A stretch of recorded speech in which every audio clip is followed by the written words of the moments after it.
بسم اللہ الرحمن الرحیم۔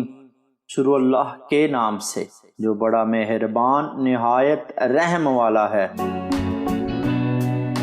ایک بوڑھا درزی اپنے کام میں مگن تھا کہ اس کا چھوٹا بیٹا دکان میں داخل ہوا اور پرجوش آواز میں کہنے لگا، بابا بابا، میں نے اپنے درس کے ابتدائی قاعدے اچھی طرح یاد کر کے اپنے شیخ کو سنا دیے تھے۔ انہوں نے مجھے امتیازی نمبروں کے ساتھ اگلی جماعت میں شامل کر لیا ہے۔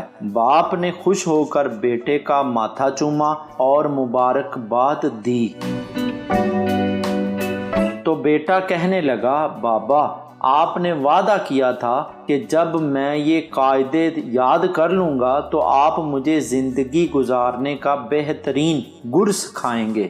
بابا، آج وہ وعدہ پورا کرے نا؟ بوڑھے درزی نے کہا، ہاں میرے بیٹے، مجھے اچھی طرح یاد ہے۔ میں ذرا کام سے فارغ ہو جاؤں تو پھر تمہیں کچھ حکمت کی باتیں نصیحت کرتا ہوں۔ تم ایسا کرو، ذرا وہ کینچی تو مجھے پکڑانا۔ بیٹے نے باپ کو کینچی پکڑائی تو بوڑھے درزی نے کینچی کے ساتھ ایک بڑے کپڑے کو چھوٹے چھوٹے ٹکڑوں میں کاٹنا شروع کر دیا۔ کپڑا کاٹنے کے بعد کینچی کو زمین پر رکھے جوتوں میں پھینک دیا، پھر سوئی اٹھائی، اس میں دھاگا ڈالا اور ان ٹکڑوں کو ایک دوسرے کے ساتھ جوڑ کر خوبصورتی سے سینے لگا۔ ٹکڑوں کو ایک دوسرے کے ساتھ سی کر خوبصورت لباس میں بدلا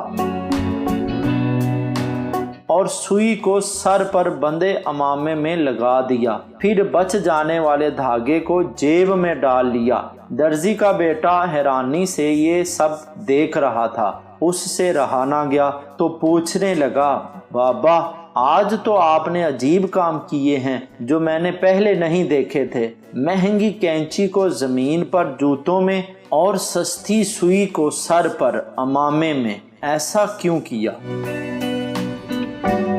اس کا درزی باپ مسکراتے ہوئے کہنے لگا، بیٹا سنو، میرے پاس وہ بڑا کپڑا ایک خاندان کی مانند تھا جس کو کینچی نے چھوٹے چھوٹے ٹکڑوں میں بانٹ دیا تھا۔ تو کینچی اس شخص کی مثال ہے جو آپس میں مربوط و مضبوط رشتوں میں دراڑیں ڈال کر انہیں الگ ہونے پر مجبور کر دیتا ہے۔ سوئی کی مثال اس شخص کی ہے جو ان رشتوں کو دوبارہ